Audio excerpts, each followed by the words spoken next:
такой вот лесопарк Кадаш.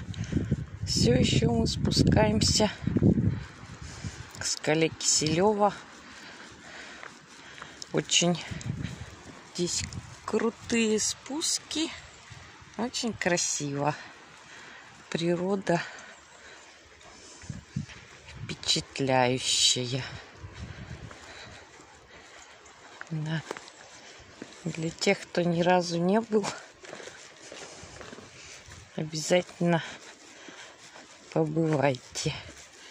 Вот, спускаемся аккуратно. И это чудо. Это чудо просто.